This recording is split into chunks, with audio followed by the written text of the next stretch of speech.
মা, তুমি ঠিক আছো? আমি ঠিক আছি রে। তুই কেমন আছিস মেঘা? চাবি? তুই এই রুমের চাবি পেলি কি করে? মা, আমার তো সময় নাই। চাচা চাচা টের পেয়ে যেতে পারে। তুমি এখান থেকে একটু মুখে দাও তো।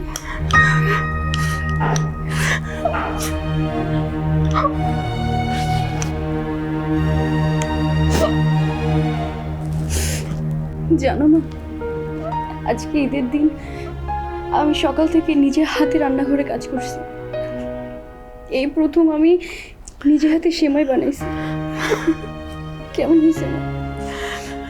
তোমার মতো কি হয়েছে? খাওয়া যায়? এত স্বাদের সেমাই এর আগে আমি কখনো খাইনি রে মা। এতে যে আমার মেয়ের ভালোবাসা মিশে আছে। আগের মতোই clean. Berger easy clean fresh, দেয়ালে দাগ থাকবে না, রাখবে সুরভিত। আমি জানতাম তুই ঠিক একটা উপায় বের করে আসবি আমার কাছে। আজকে ঈদের দিন মা, অথচ তোমাকে এইভাবে এখানে আটকায় রাখছে। আমি সকাল থেকে তোমার মুখটা দেখি না। কি হইতেছে আমাদের সাথে মা? চাচা কেন তোমাকে আটকায় রাখছে? মেঘা,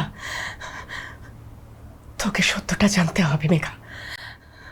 তোকে ফরহাদ ঠকাচ্ছে। শুধুমাত্র টাকার লোভে এই বিয়ে তোকে দিচ্ছে না, এর পেছনে আরো অনেক বড় একটা নোংরামি আছে। তোকে সব বলবো, পরে সব বলবো তোকে। তাহলে এখন আমি কি করব মা? আমি যদি বিয়ে না করি, ওরা তো তোমাকে ছাড়বে না।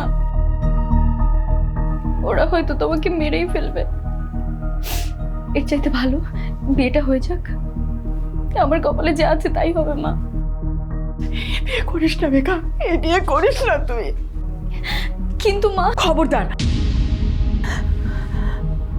ফরহাদ আর যাই করুক না কেন আমাকে মেরে ফেলার সাহস পাবে না। তুই যদি একবার ওই জাহান্নামে যাস তাহলে আমি আমার নিজের অনুশোচনাতেই তো মরে যাব। আমার মাথার কসম মেঘা, এই বিয়ে তুই কোনোদিনও করতে পারবি না, কিছুতেই না। আমার যা হবার হবে। তুই পালিয়ে যা, এক্ষুনি যা। আমি তোমাকে এইভাবে রেখে কোথাও যাব না মা। আমি তোমাকে এইভাবে মরতে দিব না। মেঘা তুই পালিয়ে যা, এটা তোর মায়ের শেষ আদেশ মেঘা। তুই এক্ষুনি পালিয়ে যা, যা বলছি।